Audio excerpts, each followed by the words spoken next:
Giuseppe Tornatore est donc un réalisateur d'origine sicilienne qui est né en 1956 et qui a commencé d'ailleurs par tourner un long métrage de documentaire sur les ethnies minoritaires en Sicile avant de devenir un assistant réalisateur et un co-scénariste sur un film de Ferrara qui s'appelle Les 100 jours de Palerme et de passer à la réalisation en 86 avec son premier long métrage.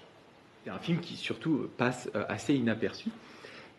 Et donc, il va s'atteler à un projet qui est son deuxième long métrage en 1988, qui s'intitule Cinema Paradiso, et qu'il va coécrire, mais qu'il écrit majoritairement avec Vanna Paoli, qui est d'inspiration autobiographique et qui parle de son enfance. Il a eu cette expérience en tant que cinéphile, et il a vraiment envie de restituer cet amour du cinéma, et un parcours qui évidemment est un petit peu en écho avec le sien, puisque le personnage principal devient lui-même réalisateur. Alors, il semblerait que le personnage principal dans le film a déjà beaucoup de succès, ce qui n'est pas le cas de Tornatore à ce moment-là, mais en tout cas il se projette très clairement par rapport à ce qu'il va pouvoir raconter.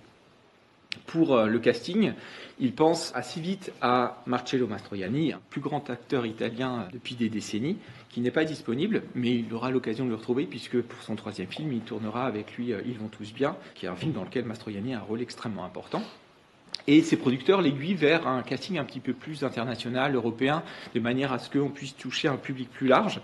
Et donc pour Alfredo, il voit ce personnage un peu bourru, il pense à un ours, et il pense à Philippe Noiret. Philippe Noiret, à ce moment-là, en plus, est en train de tourner en Italie, donc il reçoit le script et il le trouve formidable, et il fait savoir par le biais des producteurs à Tornatore qu'il est prêt à jouer tous les rôles, y compris celui de l'enfant si nécessaire.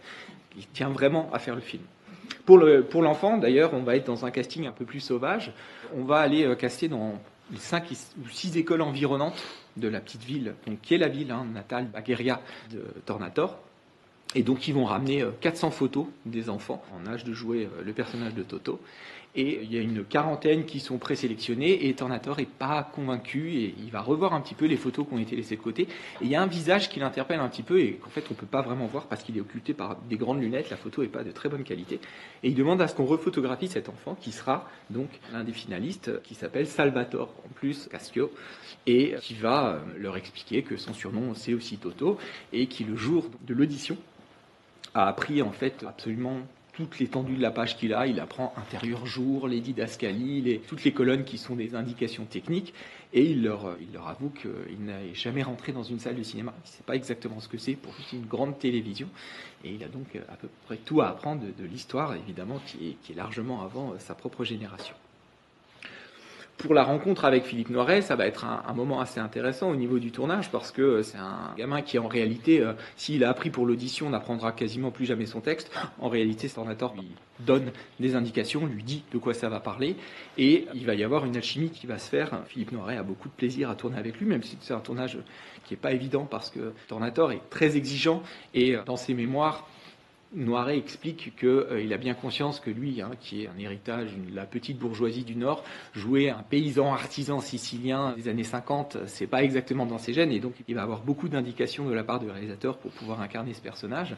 Et le petit gamin va lui tenir vraiment la dragée haute en exigeant dès le premier jour du tournage que Philippe Noiret arrête de fumer le cigare sur le plateau. Il est très connu pour ça, il a en permanence un cigare durant les interviews, les conférences de presse, parce que ça sent mauvais, parce que ça lui pique les yeux et ça lui fait mal à la tête. Et lors des conférences de presse qui suivront les projections, Noiret dira que voilà, il a tourné avec les plus grandes actrices au monde et c'est juste lui qui a réussi à obtenir de le faire arrêter de fumer le cigare sur un tournage. Le tournage donc a lieu dans la ville natale et Tornatore commence déjà à tourner quelques séquences en secret qui avaient été coupées par les producteurs et parce qu'il a dans son ambition un film qui lui tient vraiment à cœur et qui est un projet sur le long cours et donc ça crée certaines tensions mais le tournage se passe quand même bien et en octobre 1988, ils ont une version à projeter à un public. On est dans des projections un petit peu test, comme on peut en connaître. C'est pas exactement une version définitive, mais en tout cas, le public est extrêmement réceptif et les producteurs italiens se disent qu'on tient là un succès et qu'il n'est pas nécessaire de faire une grande promotion pour le film. La première donc, version du film qui sort dure 2h35 et c'est un échec absolu. Personne ne se déplace, personne ne va voir le film. Et donc les producteurs très rapidement retirent cette copie des salles, comme on l'a déjà souvent raconté ici, et demandent à Tornatore une version beaucoup plus courte, qui donc est écourtée d'une demi-heure et qui dure 2h04, celle que vous avez vue là ce soir, et qui ne marche pas mieux d'ailleurs.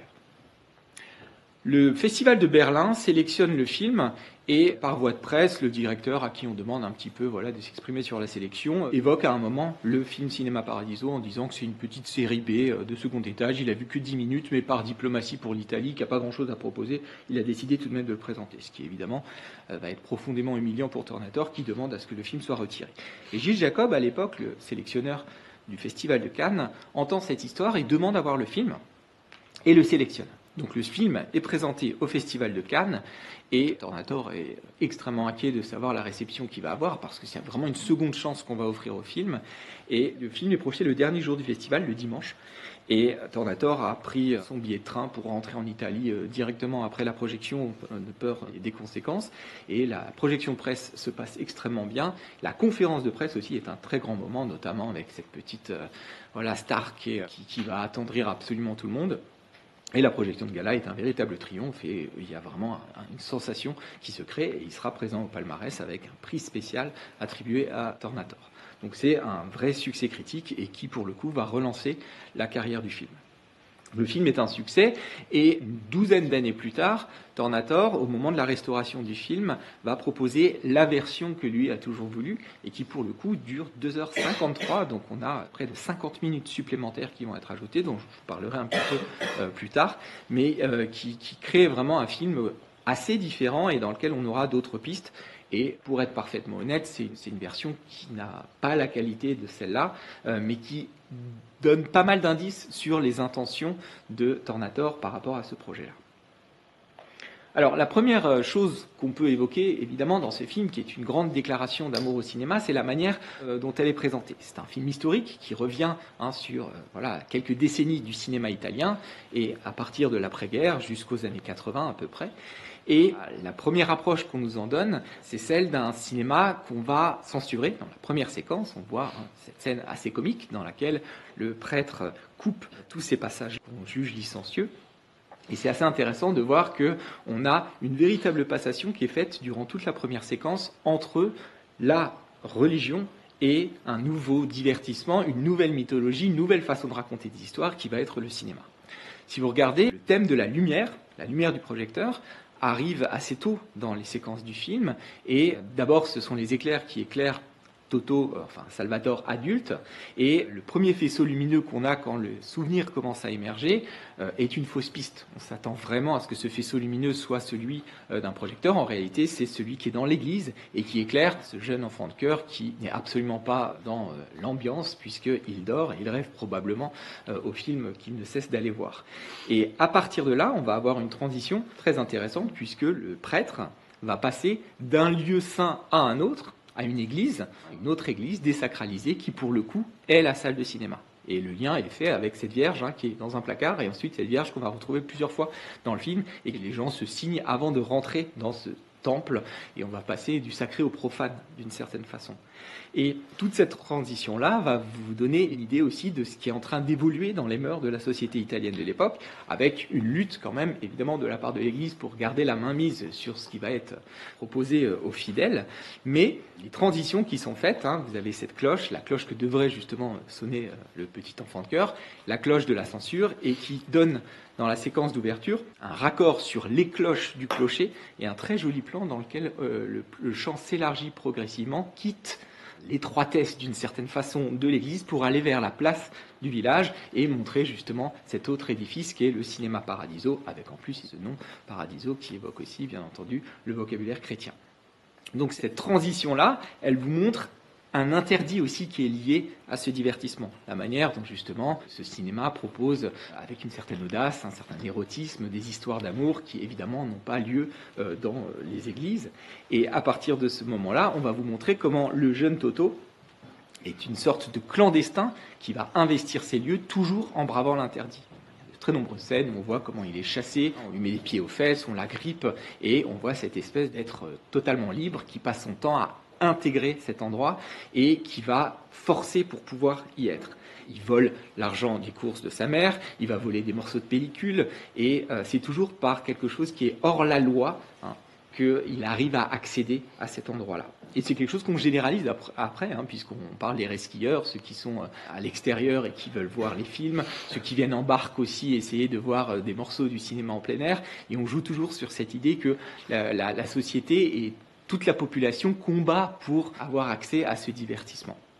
Parce que c'est aussi un film sur le cinéma, mais surtout sur les spectateurs. Et sur ce lieu de socialisation que devient le cinéma, qui est une sorte de café. On voit d'ailleurs la manière dont certains n'ont pas encore compris l'attitude qu'on doit avoir en tant que spectateur et qui rentrent en disant bonjour à tout le monde. Et c'est un lieu où vous allez avoir le panel de toutes les émotions possibles.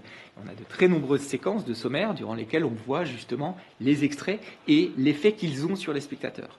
Ce film, c'est celui du contre-champ. On passe notre temps à vous montrer que moi je suis en train de regarder, à savoir vous, dans une salle de cinéma, et la manière dont il y a une réaction par rapport à ce qui est projeté devant.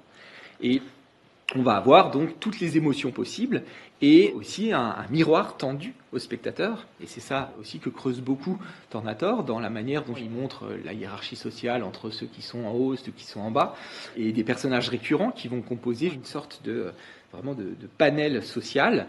Vous avez remarqué ces petites scènes muettes qui ponctuent le film, où on voit deux personnes qui se regardent d'un côté et l'autre de la salle, puis qui finissent la main dans la main, et ils ont des enfants, et à la fin, ce sont les derniers aussi qui sont parmi les vieilles personnes à venir assister à l'enterrement, mais aussi être présent lors de la destruction du cinéma. Donc on vous montre une sorte de roman social entièrement fédéré autour de ce lieu qui est un lieu de vie dans lequel on ne fait pas que regarder les films, on mange, on boit, on se fait des farces, et vous avez aussi une sorte de concentré d'éléments qui n'ont pas grand-chose à voir avec ce qu'on considère comme être l'attitude d'un spectateur et qui viennent aussi, de ce point de vue-là, évoquer l'âme italienne. Socialement aussi, il y a beaucoup de choses qui sont dites dans ce film. La manière dont on voit par exemple les deux personnages qui sont devant l'écran et qui ne savent pas lire, ça les renvoie à leur illettrisme.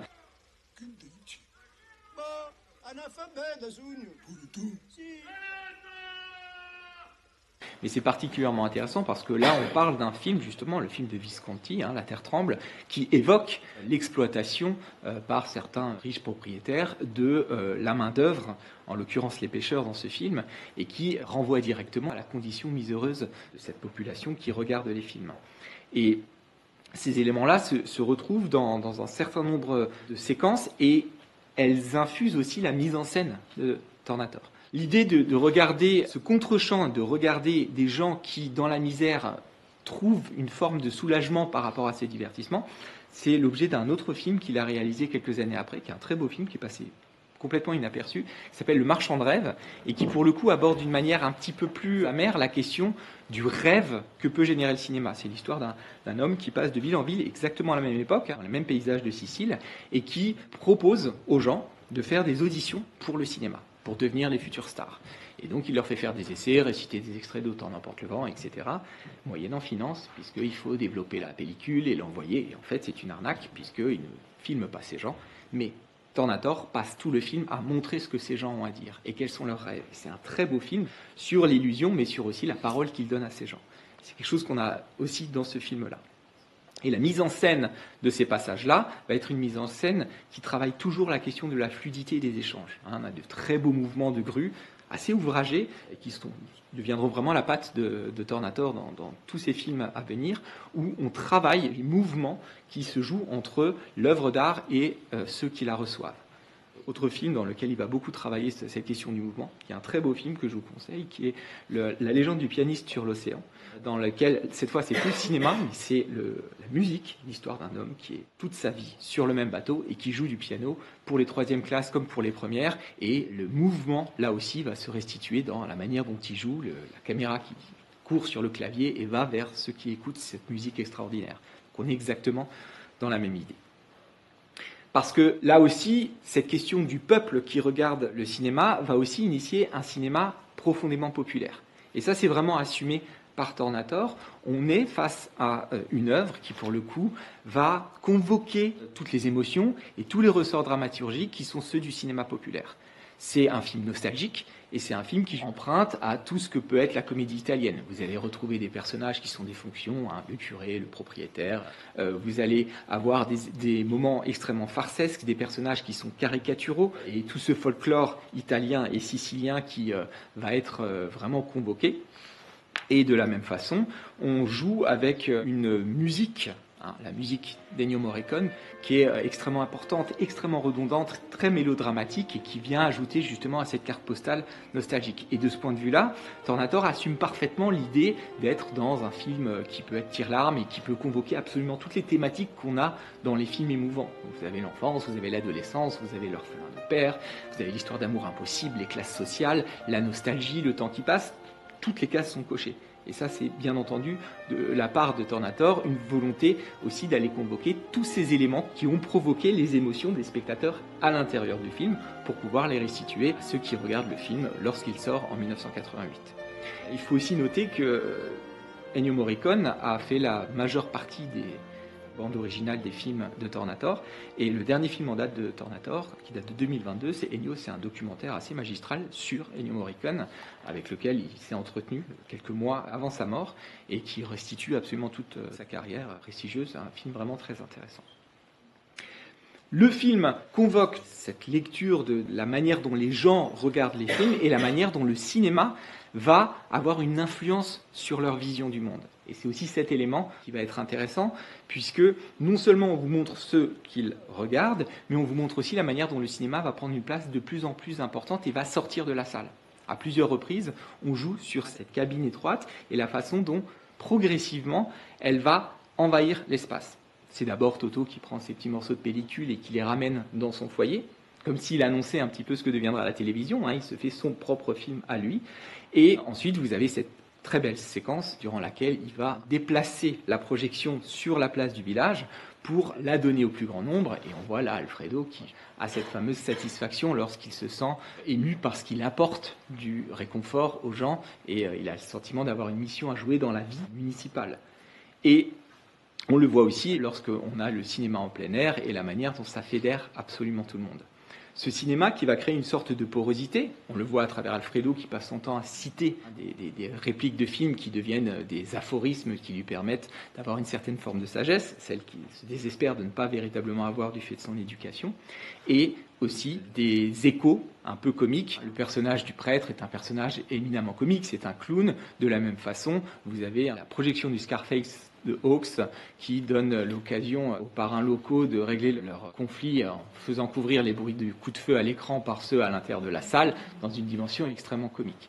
Et progressivement, le cinéma prend une place croissante et le personnage de Toto va lui aussi se nourrir du cinéma pour accepter le réel. Parce que le cinéma les fait rêver, mais le cinéma les instruit aussi. Vous avez toutes ces séquences d'actualité, vous avez des films sociaux dont on a déjà parlé, et Toto apprend d'une certaine façon la mort de son père par le biais des actualités, et vous remarquerez qu'il arrive à retrouver le sourire en voyant l'affiche d'Autant n'emporte le vent, puisqu'Alfredo lui avait dit que son père ressemblait à Clark Gable.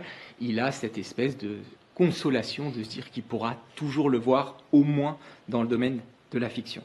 Et cette fiction va devenir de plus en plus importante dans son parcours, parce qu'on est évidemment face à un récit initiatique dans lequel le personnage va progressivement, par le biais du cinéma, apprendre la vie. La première fois qu'on voit Toto rentrer, vous avez vu la manière dont il écarte ses rideaux et il s'introduit dans un lieu qui lui est a priori interdit, il voit un film qui est le film de Renoir, qui est Les Bas-fonds.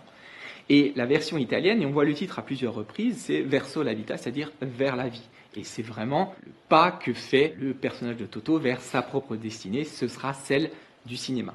Et à chaque fois qu'on va le voir, on va insister d'abord dans le rapport à Alfredo. Alfredo est un père de substitution qui va lui apprendre toute cette technique. Et là, on a le deuxième thème extrêmement intéressant du film, qui est le fait que non seulement on vous a montré les spectateurs, mais on vous montre aussi les acteurs d'un cinéma dans un sens extrêmement modeste, ce sont les projectionnistes. Les films de cinéma qu'on a vus jusqu'alors, on en a vu un il n'y a pas longtemps, c'était Sunset Boulevard de Billy Wilder, on vous montrait l'actrice, le monde de l'illusion, etc. Vous avez aussi, par exemple, La Nuit américaine de François Truffaut, on vous montre un tournage. Ici, on est dans quelque chose de beaucoup plus modeste. C'est les techniciens. On a de très nombreuses séquences qui, là aussi, sont des sommaires, durant lesquels on va vous montrer la manière dont on met en place la pellicule et toute l'évolution technique. Et la façon dont le personnage va apprendre. Alfredo transmet son savoir artisanal Toto.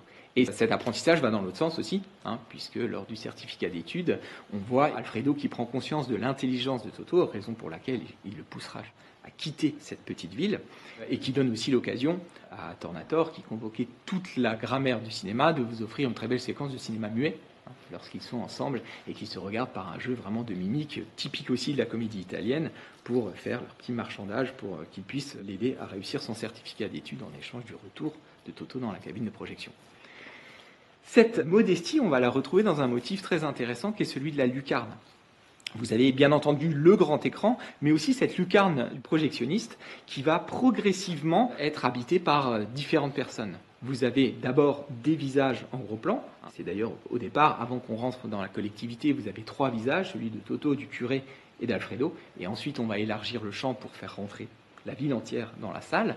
Mais cette lucarne-là, c'est l'endroit où on va voir d'abord le père, le vrai patron projectionniste, c'est Alfredo, et ensuite la manière dont Toto essaye d'investir cet endroit, de manière clandestine d'abord, et puis ensuite avec sa jolie petite cravate quand il va prendre le relais et devenir officiellement. Et cette lucarne est l'acte de naissance professionnelle du jeune garçon, et qui est la version plus petite de ce qui se passe dans la salle, mais dont il est responsable. Et cette petite lucarne sur le monde va devenir un motif qui va se poursuivre dans sa relation à Elena. Parce que Elena, la première fois qu'il la regarde, c'est par, là aussi, une petite lucarne, c'est l'œilleton de sa caméra Super 8. C'est à l'intérieur de la cabine de projection qu'il projette les images d'Elena. Et lorsqu'il arrive à lui parler réellement pour la première fois, c'est dans le confessionnal, où vous avez de nouveau cette idée de la lucarne et d'un écran en fait qui les sépare un petit peu, ce grillage, avec là aussi, on poursuit évidemment cette idée du passage du sacré au profane, avec un moment là aussi typiquement de la comédie italienne, avec tout le cinéma que va faire Alfredo pour retenir le prêtre. Et ça se poursuit encore avec cette idée qu'il reproduit cette fameuse histoire et il propose à Elena d'ouvrir sa fenêtre, encore ce motif de la lucarne, ce qu'elle ne fera pas. Et c'est là que, du point de vue des mises en scène, il y a quelque chose qui se joue de symboliquement assez fort, c'est qu'elle ne lui ouvre pas sa fenêtre, mais elle vient dans la cabine de projection, là où justement il l'a projetée. Et en fait, Elena reste une créature fantasmatique. Elle reste un élément cinématographique. Elle ne quitte pas réellement ce milieu-là, même si on va avoir un joli sommaire des séquences, mais en fait, ils vivent cachés. Parce que socialement, ils ne peuvent pas rester ensemble. Et elle reste un domaine qui est issu complètement des fantasmes, avec une imagerie parfaite de cet amour estival qui est condamné à ne pas durer. Et la dernière séquence, lorsqu'il s'imagine, comme dans les films, ça pourrait être la fin de l'été, subitement, on a exactement ce qui se passe dans un film, et il a le sentiment d'avoir une sorte de pouvoir magique, et elle est là comme par magie. Mais elle restera toujours du domaine des illusions. Et c'est aussi de ce point de vue-là que le récit initiatique va être intéressant, parce qu'il va être condamné à devoir s'arracher à cela. Parce que la finalité aussi, c'est de faire s'opposer tous aux rêves que propose le cinéma à la réalité et à sa difficulté. Et de ce point de vue-là, on va avoir un récit dans lequel l'arrachement, la violence et le regret vont avoir un rôle extrêmement important à jouer. Alfredo est l'incarnation même du cinéma, il ponctue des moments, c'est celui qui va perdre la vue, évidemment très symbolique, celui qui ensuite, lorsqu'il meurt, la conséquence directe c'est l'effondrement, la destruction du cinéma lui-même, et c'est un apprentissage pour le personnage de Salvador que, évidemment, devoir composer avec ce personnage étrange qui a tout fait pour qu'il s'en aille, pour qu'il réussisse. C'est là que la version longue est assez intéressante parce qu'on va apprendre pas mal de choses.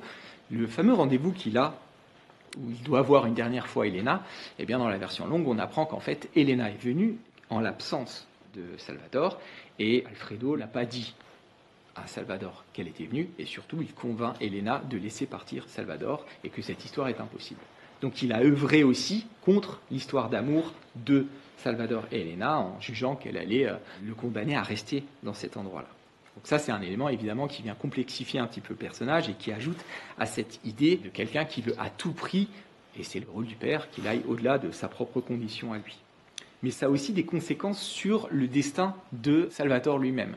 Parce que si on compare le présent de Salvador, celui de la réussite, et son passé, vous remarquerez à quel point Tornator a créé deux mondes absolument opposés sur tous les points.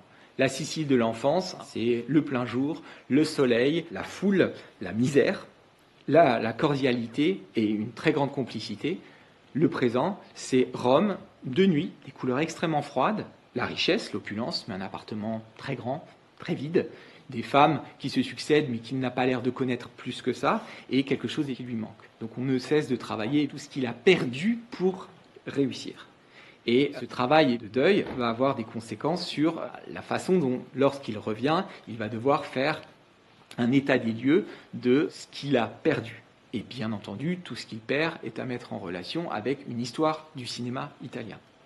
Le cinéma italien, c'est un des cinémas les plus importants d'Europe. Comme tous les cinémas d'Europe, il a beaucoup souffert des 2 guerres mondiales, mais il a réussi à remonter la pente. En 1955, pour vous donner quelques chiffres, on a 819 millions de billets vendus en un an. C'est absolument colossal. Il y a 17 000 salles de cinéma en Italie. Donc c'est vraiment quelque chose d'extrêmement important. Et dans les années 60, le cinéma italien truste tous les palmarès. Vous avez des noms qui sont absolument majeurs dans l'histoire du cinéma mondial, que ce soit Fellini, Antonioni, Visconti, etc. Et à la fin des années 70, il commence à y avoir l'essor de la télévision. Et surtout, ce qui se passe, c'est qu'on a Berlusconi qui arrive au pouvoir et qui profite de la privatisation des chaînes pour créer un véritable empire et couper toutes les subventions au cinéma. Si vous comparez l'histoire du cinéma français et l'histoire du cinéma italien, vous comprenez les conséquences de la politique de subvention culturelle. Le cinéma français existe encore, le cinéma italien est complètement mort. Il subsiste quelques cinéastes, mais ça n'a plus rien à voir avec ce qu'a été cette époque-là. Et ça, c'est quelque chose dont veut parler Tornatore, et dont parlera un autre réalisateur quelques mois après la sortie de Cinema Paradiso. C'est Ettore Scola, dans un film qui s'appelle Splendor, et qui raconte exactement la même histoire, avec en plus, c'est ironique, Marcello Mastroianni, pour le coup. Splendor, c'est un cinéma, et c'est la mort de ces cinémas. Il y a un constat moins lyrique, beaucoup plus amer, sur la déshérence complète de ce cinéma-là. Il y a quelque chose aussi à mettre en lien avec l'idée de la satisfaction du désir, pour revenir à ce que je disais au départ sur l'interdit. C'est-à-dire qu'on montre aussi comment le nouveau cinéma Paradiso, c'est aussi une nouvelle ère dans laquelle le prêtre n'a plus trop son mot à dire en termes de censure. Il y a donc évidemment une sorte de soulagement et de satisfaction, mais on voit aussi comment cette satisfaction des désirs mène à quelque chose qui va mener à une sorte de désenchantement. Vous avez l'image couleur, vous avez tout qui devient possible, et puis on a le pas d'après, c'est la prostituée qui fait carrément son travail dans la salle, et dans la dernière séquence, lorsqu'il va rentrer dans ce cinéma abandonné, eh bien on voit des affiches qui laissent entendre que le cinéma, dans ces dernières heures, et c'était souvent le cas, était devenu un cinéma porno. Donc on travaille aussi cette question de l'image tellement explicite qu'il n'y a plus de désir, et il y a quelque chose qui va devenir très triste aussi dans cette exploitation de l'image. Pour autant, on n'est pas dans un film qui va rester uniquement sur ce constat amer et sur ses regrets. Parce que le parcours de Totò et le retour au pays natal est aussi l'occasion, de s'affranchir de ce qu'a fait Alfredo pour lui, en prenant conscience de ce qui s'est passé, mais aussi de reprendre contact avec sa mère et de passer finalement des regrets et de ce qu'il pensait avoir oublié à l'établissement d'une mémoire et un hommage. Hommage à Alfredo au moment de sa mort, et puis les respects aussi à ce bâtiment avant sa destruction. Et là, se construit quelque chose aussi d'important, parce que dans la version longue, et c'est de loin la partie la plus importante, il va retrouver Elena, adulte. Elle est mariée, elle a des enfants, il arrive à la retrouver au moment où il est présent, donc pour les funérailles d'Alfredo, et il va réussir à la contacter, et ils vont se retrouver une nuit, et elle va lui raconter tout ce que je vous ai dit auparavant, à savoir qu'elle était venue, mais que voilà. Et donc, ce sont des passages qui sont un peu verbeux et assez explicites, ça dure un peu trop longtemps, il n'empêche qu'ils ont leur fameuse nuit d'amour qu'ils n'avaient jamais eue, et que la boucle est bouclée d'une certaine manière. Le lendemain, elle lui explique que c'était une aventure de leur vie, mais d'une nuit, et qu'elle n'a pas vocation à se répéter, et que chacun doit retourner à sa vie maintenant. Et donc, on voit comment Tornatore a voulu pas seulement faire un film sur l'amour du cinéma, mais aussi un film d'amour à proprement parler, et dans lequel des choses doivent se résoudre. Parce que c'est vrai que dans la version courte, on en reste à quelque chose d'extrêmement lacunaire. Il va se reprocher ce petit film Super 8 et c'est terminé. Dans la version longue, c'est Brigitte Fossé, qui apparaît d'ailleurs en générique final, qui joue donc le personnage. Assez intéressant d'ailleurs, c'est Jacques Perrin qui joue Salvador adulte. Il y a très peu de ressemblances quand même avec les deux versions d'enfant et d'adolescent. Comme si là aussi, dans cette idée d'une froideur de l'adulte qu'il est devenu, on avait voulu marquer cette rupture. Et on voit que c'est un Français, en fait. Et il y a cette figure quasiment de l'auteur français, un peu austère, un peu intellectuel, qui serait passé d'un cinéma populaire à un cinéma plus auteuriste. Et là aussi, il y a toute une réflexion assez nostalgique de la part de Tornator sur l'idée de remettre en scène ce cinéma émouvant. Et cette émotion, eh bien, on va la retrouver dans cette séquence finale qu'on appelle celle de la ronde des baisers, où on retrouve tous ces passages qu'Alfredo avait gardés pour lui. Ça aussi, c'est une façon de boucler la boucle, puisque cette promesse est celle qu'il lui avait faite tout au début, en lui disant « Si tu ne reviens jamais dans cette cabine, je te donnerai ces morceaux de pellicule ». Et c'est effectivement ce qu'il a fait, il l'a chassé, et de ce point de vue-là, il a le droit d'avoir ces morceaux-là. Pour la petite histoire, au départ, Tornator voulait que ce soit Fellini qui soit le projectionniste de cette séquence finale, donc quand il va dans le cinéma pour le projeter à la fin dans cette salle de projection. Et donc il va voir Fellini, il lui en parle, et Fellini lui dit, écoutez, je ne suis pas sûr que ce soit une bonne idée, ça risque de détourner l'attention du spectateur face à l'essentiel, à savoir ce qu'il y a à l'écran, et il lui dit, il vaudrait mieux que le projectionniste soit quelqu'un de complètement inconnu et qui n'intéresse pas du tout le spectateur, comme vous par exemple. Façon de recadrer un petit peu Tornator par rapport à ses ambitions. Et c'est Tornator, effectivement, qui joue le projectionniste, dont on voit à peine une ombre chinoise à un moment, mais c'est effectivement lui qui fait ce petit caméo à la fin. Symbole assez fort aussi, puisque cette projection des passages coupés, c'est un retour à l'interdit du départ et une façon de reconvoquer tout ce cinéma-là, mais aussi, et c'est le principal, et c'est en ça qu'il se joue vraiment quelque chose dans le parcours de Salvatore, c'est qu'il redevient enfin spectateur. Dans cette séquence finale, il est spectateur alors qu'il était passé du côté probablement désenchanté de celui qui crée les films et qui donc n'a plus le même mystère, n'a plus la même magie puisqu'il est dans la fabrication. Et là, il va retrouver toutes les émotions et on retrouve d'ailleurs ces mouvements circulaires autour de lui tels que ceux qu'on avait quand on filmait La Foule. Et on a ici quelqu'un qui va retrouver son enfance, retrouver sa capacité à être ému par le cinéma. Et on en termine avec cette image et ce retour sur le passé des films d'archives, certains en très mauvais état volontairement pour nous montrer ces vestiges du passé, avec un homme qui, ayant cru qu'il avait perdu la capacité à être ému, qu'il avait perdu la mémoire, eh bien retrouve tout dans sa confrontation au cinéma. On est dans quelque chose ici de très proustien. Proust qui dit la vraie vie c'est la littérature, eh bien il y a exactement ici la même idée avec le cinéma. Le cinéma, c'est ce qui permet de formuler, ce qui permet d'exprimer ce qui habite chacun d'entre nous et qui va, par le biais de l'hyperbole, par le biais de la métaphore, dire le vrai du cœur humain. Et la dernière chose, qui là aussi renvoie beaucoup à Proust, c'est le rapport au passé. Pendant toute l'enfance de Toto, le cinéma, c'est le quotidien, c'est la vie collective, c'est la vie sociale. Au moment de la fin du film, le cinéma n'existe plus. Et pour autant, on est passé d'un quotidien à quelque chose qui est de l'ordre de la mémoire et qui est un patrimoine culturel.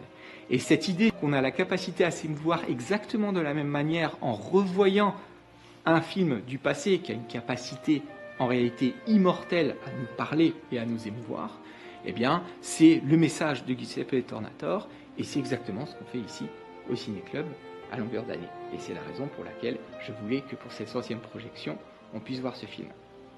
Merci de votre attention.